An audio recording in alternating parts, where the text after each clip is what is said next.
लोक सेवा आयोग को मंडी बनाने की बधाई, युवाओं का भविष्य बेचने की बधाई, बेरोजगारों की उम्मीदों का कत्ल करने, भरोसे का गला घोंटने की बधाई। बधाई उत्तर प्रदेश लोक सेवा आयोग, बधाई उत्तर प्रदेश सरकार, बधाई योगी आदित्यनाथ। दूर दूर से 11 लाख अभ्यर्थी पेपर देने पहुंचे थे। मैं खुद दिल्ली से इलाहाबाद पेपर देने आया था। अभी सेंटर पर नहीं पहुंचा कि पेपर लीक की खबरें चलने लगी। बताइए कितने शर्म की बात है। बड़ी बड़ी बातें करने वाली सरकारें एक पेपर ढंग से नहीं करा सकती। पूरे प्रोसेस में विभागों के अलावा छात्रों का भी कितना समय और पैसा खर्च हुआ होगा। लाखों परीक्षार्थी ट्रेन में धक्के खाकर, स्टेशन पर रात भर बिताकर सेंटर पहुंचे होंगे। कितना दुखद है ये सब। उत्तर प्रदेश में अमृतकाल चल रहा है। युवा बेरोजगार होकर भी सरकार को पैसे दे रहा है, खजाना भर रहा है, लेकिन सरकार एक लीकेज तक नहीं मिटा पा रही। पहले पेपर लीक होता था तो कहा जाता था कि सरकार लीक हो गई। अब पेपर लीक पर चारों तरफ सन्नाटा रहता है। पेपर लीक हो चुका है और पेपर यहाँ लीक हो चुका है।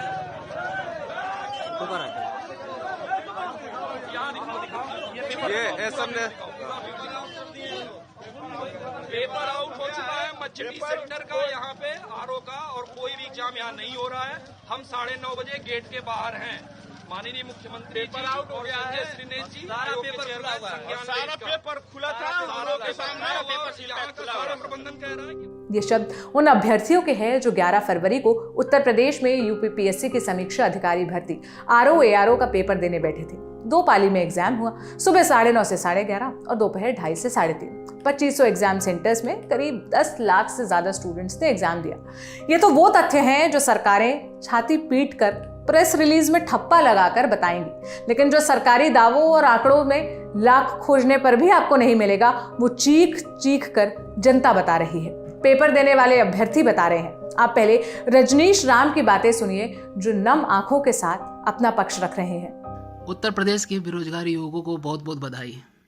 जैसा कि आप जानते हैं या न्यूज़ आ गई होगी कि उत्तर प्रदेश लोक सेवा आयोग द्वारा आयोजित 2024 के आरओ एग्ज़ाम का पेपर लीक हो चुका है।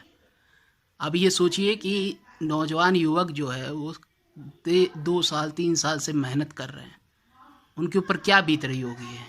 आप लोग तो चलिए पेपर बेच के चंद पैसा कमा के सरकार अपना पेट भर लेगी, उनको तो भ्रष्टाचार करना है। भ्रष्टाचार करने आए थे वो लोग, भ्रष्टाचार कर रहे हैं। सोचिए इन नौजवान युवकों के ऊपर क्या बीत रहा होगा, जो 7-7 1.5 साल, एक तो वैकेंसी कुछ निकलती नहीं है, 500-600 वैकेंसी निकलती है, उसमें भी क्या कहते हैं आप लोग जो भ्रष्टाचार इतना कर रहे हैं। सोचिए जनता जाए तो जाए कहाँ, किस पे भरोसा करे। राम राज्य, ये राम राज्य है, ये तो रावण राज्य से भी खतरा है, बदतर है। सोचिए कि आप एक एसआई का एग्ज़ाम कराते हैं उसमें भ्रष्टाचार, आरओ का एग्ज़ाम कराते हैं उसमें भ्रष्टाचार, सिपाही का कराने वाले हैं उसमें भी पक्का भ्रष्टाचार होगा। कितना पैसा भरेंगे, कितना मतलब कितने पैसे आप पेट में भर के सरकार लेके जाएगी या बीजेपी लेके जाएगी। मतलब पैसा लूट लेने की इंतहा होती है। एक एग्ज़ाम नहीं करा सकते, ये दिन भर 24 घंटे इनको चुनाव कराना। ये राम राज्य है, ये राम राज्य है जहाँ पे गरीब नौजवानों को लूटा जा रहा है। एग्ज़ाम के नाम पे आप लोग जो है कईयों 100 करोड़ रुपया जो है आप लोग फीस के नाम पे ले लेते हैं, और एक एग्ज़ाम ये लोग नहीं करा सकते हैं। 10 लाख 12 लाख लोग जो है फॉर्म भरते हैं, सभी से जो है 100 रुपया 125 रुपया ये लोग लेते हैं। कईयों 100 करोड़ का ये लोग जो है फीस ले लेते हैं, लेकिन एक एग्ज़ाम ये लोग बिना भ्रष्टाचार के नहीं कर सकते हैं। शर्म आनी चाहिए इन लोगों को। अभय सिंह नाम के एक स्टूडेंट है। उनका कहना है कि 11 फरवरी को पहली पाली यानी सुबह 9:30 बजे से पहले ही पेपर लीक हो गया। एक स्टूडेंट ने व्हाट्सएप चैट का स्क्रीनशॉट शेयर कर दावा किया कि 8:41 को ही आंसर शीट के साथ सारे सवाल अलग अलग व्हाट्सएप ग्रुप्स पर तैरने लगे थे। गौरव पांडे नाम के एक अभ्यर्थी ने लिखा, दूर दूर से 11 लाख अभ्यर्थी पेपर देने पहुंचे थे। मैं खुद दिल्ली से इलाहाबाद पेपर देने आया था। अभी सेंटर पर नहीं पहुंचा था कि पेपर लीक की खबरें चलने लगी। बताइए कितने शर्म की बात है। बड़ी बड़ी बातें करने वाली सरकारें एक पेपर ढंग से नहीं करा सकती। बेहद शर्मनाक है ये। एक और ट्वीट शेयर कर उन्होंने सवाल किया, स्क्रीन पर टाइम 8:26 का दिख रहा है, यानी कि 9:30 से होने वाली परीक्षा का सॉल्व पेपर आंसर 1 घंटे पहले वायरल हो चुका था। सोचिए पेपर कितने बजे वायरल हुआ होगा, कितने समय पहले पेपर लीक हुआ होगा। शैलेश वर्मा नाम के एक यूजर ने लिखा, हर भर्ती फंसा देंगे। कभी फॉर्म तो डालो उत्तर प्रदेश में। पहले पेपर लीक होता था तो कहा जाता था कि सरकार लीक हो गई। अब पेपर लीक पर चारों तरफ सन्नाटा रहता है। कुछ अंधभक्त कहेंगे कि इसमें सपा सरकार की चाल है।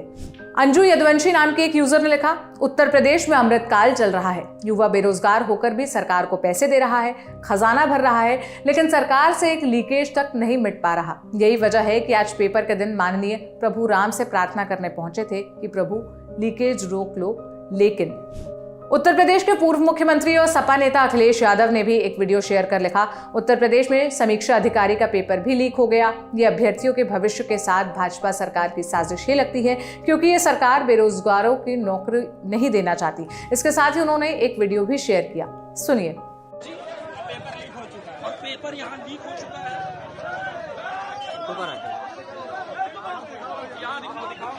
ये एसएमने पेपर आउट हो चुका है मछली सेक्टर का, यहाँ पे आरओ का, और कोई भी एग्जाम यहाँ नहीं हो रहा है। हम 9:30 बजे गेट के बाहर हैं। माननीय मुख्यमंत्री जी और संजय श्रीनेश जी सारा पेपर खुला था, सारा प्रबंधन कह रहा है कि हमसे गलती हो गई। वहीं यूपीपीएससी ने 11 फरवरी की देर शाम प्रेस रिलीज जारी कर कहा कि परीक्षा सकुशल, निर्विघ्न और शुचितापूर्वक संपन्न हुई। पेपर लीक के आरोपों और शिकायतों पर यूपीपीएससी और उत्तर प्रदेश सरकार ने चुप्पी साध रखी है। अगर उनका पक्ष सामने आता है तो वो भी हम आप तक जरूर पहुंचाएंगे। बाकी सरकारें कितने भी नियम कायदे कानून बनाती रहे, संसद से कितनी ही पेपर लीक की बात करती रहे, लेकिन पेपर लीक थम नहीं रहा, ये एक फैक्ट है। आप इस पर क्या राय रखते हैं, हमें कमेंट बॉक्स में बताइएगा। ये सारी जानकारी जुटाने में मदद की थी मेरी साथी प्रगति ने। मेरा नाम सोनल है। देश और दुनिया की तमाम खबरों के लिए ललन टॉप देखते रहिए। शुक्रिया।